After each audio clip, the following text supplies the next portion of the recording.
ভারত সব দলকে পকেটে ঢুকিয়েছে, জামায়াতকে পারেনি, মন্তব্য শফিকুর রহমানের। দেশে জ্বালানি তেলের নতুন দাম নির্ধারণ।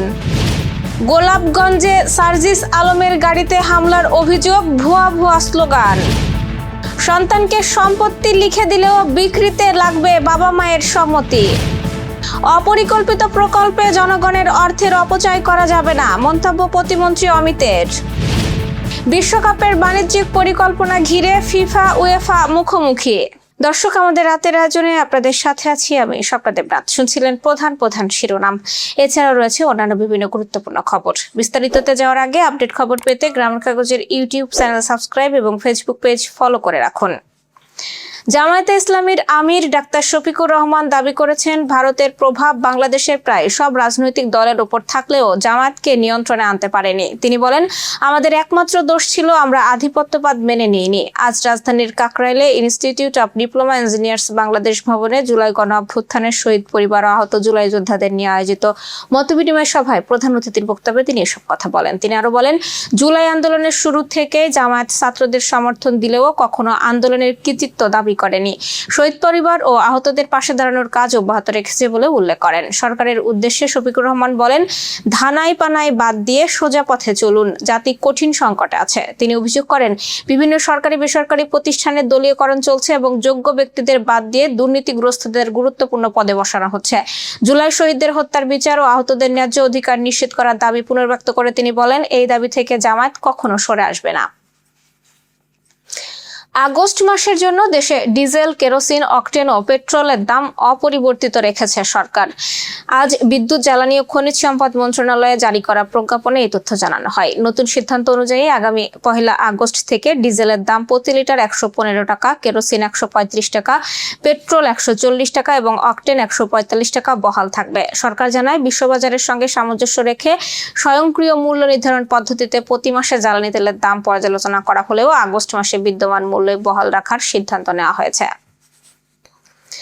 সিলেটের গোলাপগঞ্জে এনসিপির মুখ্য সংগঠক সার্জিস আলমের গাড়িতে হামলার অভিযোগ উঠেছে। বৃহস্পতিবার জুলাই গণ অভ্যুত্থানের শহীদ পরিবারের সদস্যদের সঙ্গে মতবিনিময় সভা শেষে উপজেলা গেটের সামনে তার গাড়ি লক্ষ্য করে হামলার ঘটনা ঘটে বলে দাবি করেছে দলটি। পরে সিলেট শহরে ফেরার পথে হেতিমগঞ্জ বাজারে এনসিপির গাড়িবহর ঘিরে ভুয়া স্লোগান দেওয়া হয়।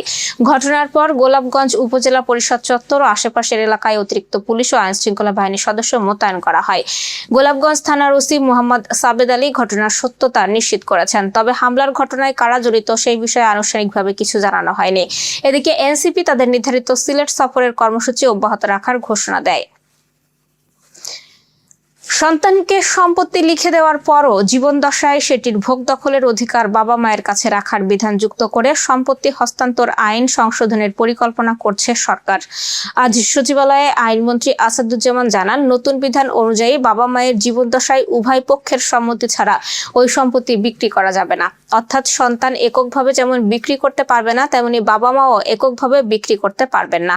তিনি বলেন, এ পরিবর্তনের ফলে সম্পত্তি নিয়ে পারিবারিক বিরোধ ও দেওয়ানি মামলার সংখ্যা কমবে। বিশেষ প্রয়োজনে যেমন চিকিৎসার জন্য সম্পত্তি বিক্রির প্রয়োজন হলে জেলা জজের অনুমতির মাধ্যমে বিক্রির সুযোগ রাখা হবে বলেও জানান আইনমন্ত্রী।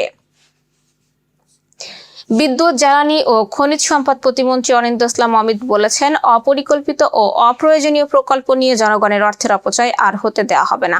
আজ সচিবালয়ে বিদ্যুৎ ও জ্বালানি খাতের 2টি পৃথক সভায় তিনি অননুমোদিত প্রতিটি প্রকল্পের যৌক্তিকতা প্রমাণ এবং জনগণের প্রয়োজনের ভিত্তিতে অগ্রাধিকার নির্ধারণের নির্দেশ দেন। প্রতিমন্ত্রী বলেন, দেশের খনিজ সম্পদের একটি সমন্বিত তথ্যভিত্তিক মানচিত্র তৈরি করতে হবে এবং অঞ্চল ভিত্তিক জ্বালানির চাহিদা সরবরাহের প্রকৃত চিত্র তুলে ধরে দ্রুত প্রয়োজনীয় পদক্ষেপ নিতে হবে। একই সঙ্গে বিদ্যুৎ খাতের সক্ষমতা বাড়াতে প্রয়োজনীয় কাজ দ্রুত শেষ করারও নির্দেশ দেন তিনি। এবার যশোর সহ আঞ্চলিক সংবাদ। যশোরের ঝিকরগাছায় আগামী 5 আগস্ট জুলাই গণ অভ্যুত্থান দিবস যথাযোগ্য মর্যাদায় পালনের লক্ষ্যে প্রস্তুতিমূলক সভা অনুষ্ঠিত হয়েছে। উপজেলা পরিষদের সম্মেলন কক্ষে উপজেলা প্রশাসনের আয়োজনে অনুষ্ঠিত সভায় সভাপতিত্ব করেন ইউনো সাফফাতারা সাইদ। সভায় বক্তারা জুলাই গণ অভ্যুত্থানের শহীদদের শ্রদ্ধাভরা স্মরণ করে বৈষম্যহীন ও স্বনির্ভর বাংলাদেশ গড়ার প্রত্যয় ব্যক্ত করেন। দিবসটি উপলক্ষে শিক্ষা প্রতিষ্ঠান সহ বিভিন্ন স্থানে পৃথক কর্মসূচি গ্রহণ এবং সবার স্বতঃস্ফূর্ত অংশগ্রহণ নিশ্চিত করার উপর গুরুত্ব দেওয়া হয়। স্যাটেলাইট চ্যানেল মাছরাঙা টেলিভিশনের 15তম প্রতিষ্ঠাবার্ষিকী উপলক্ষে যশোর ও সাতক্ষীরায় বিশেষ আয়োজন হয়েছে। যশোর প্রেস ক্লাবে আয়োজিত আলোচনা সভা ও কেক কাটা অনুষ্ঠানে প্রধান অতিথি ছিলেন যশোর জেলা পরিষদের প্রশাসক ও জেলা বিএনপি সাধারণ সম্পাদক দেলাওয়ার হোসেন খোকন। অনুষ্ঠানে আরও উপস্থিত ছিলেন জেলা সিনিয়র তথ্য কর্মকর্তা রেজাউল করিম, প্রেস ক্লাব যশোরের ভারপ্রাপ্ত সভাপতি ওয়াহাবুজ্জামান ঝন্টু, সাধারণ সম্পাদক এস.এম. তহিদুর রহমান, গ্রামীণ কাগজের সম্পাদক মুবিনুল ইসলাম মুবিন, দৈনিক লোক সমাজের ভারপ্রাপ্ত সম্পাদক আনোয়ারুল কবির নান্টু সহ অন্যান্য সাংবাদিক সংগঠনের নেতৃবৃন্দ। অন্যদিকে সাতক্ষীরা প্রেস ক্লাবে আলোচনা সভা, কেক কাটা ও বৃক্ষের চারা বিতরণের মধ্য দিয়ে প্রতিষ্ঠাবার্ষিকী উদযাপন করা হয়। অনুষ্ঠানে প্রধান অতিথি ছিলেন সাতক্ষীরা সরকারি কলেজের অধ্যক্ষ আবুল হাশেম। যশোরের কেশবপুর পাজিয়া সড়কের ব্যাসডাঙ্গা মোড়ে সরকারি অর্থে নির্মিত একটি যাত্রী ছাউনি দীর্ঘদিন ধরে বালু ভরাট করে ব্যক্তিগত কাজে ব্যবহারের অভিযোগ উঠেছে। এতে ছাউনিটি সাধারণ মানুষের ব্যবহারের অনুপযোগী হয়ে পড়েছে। স্থানীয়দের অভিযোগ, এক ব্যক্তি ছাউনির ভেতরে ও পাশের অংশে নিয়মিত বালু মজুত করে রাখায় সেখানে বসা বা আশ্রয় নেওয়ার সুযোগ নেই। তবে অভিযুক্ত রফিকুল ইসলাম দাবি করেছেন, সার্ভেয়ারের মাধ্যমে জমি মাপজোক করে এটি তার অংশে পড়েছে বলেই তিনি ব্যবহার করছেন। বাগেরহাটের মোরেলগঞ্জ উপজেলার বারৈখালী ইউনিয়নে জলবায়ু ও পরিবেশগত ঝুঁকিতে থাকা মানুষের অধিকার সুরক্ষায় ইউনিয়ন পর্যায়ে একটি সংলাপ অনুষ্ঠিত হয়েছে। কোডেকের উদ্যোগে আয়োজিত এই সংলাপে জলাবদ্ধতা, সুপেয় পানির সংকট, লবণাক্ততা, ভঙ্গুর যোগাযোগ ব্যবস্থা, স্বাস্থ্যসেবার সীমাবদ্ধতা, ওষুধের সংকট এবং কৃষি ও শিক্ষা খাতে নানা সমস্যা তুলে ধরা হয়।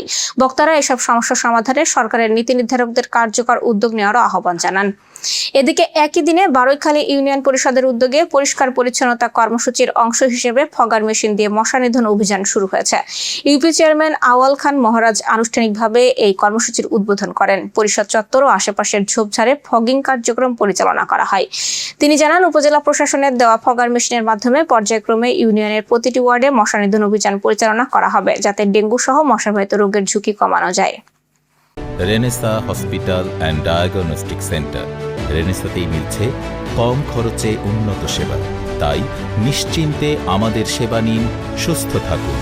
Renaissance hospital and diagnostic centre, সদর হাসপাতাল মোড়, দরাটানা, যশোর।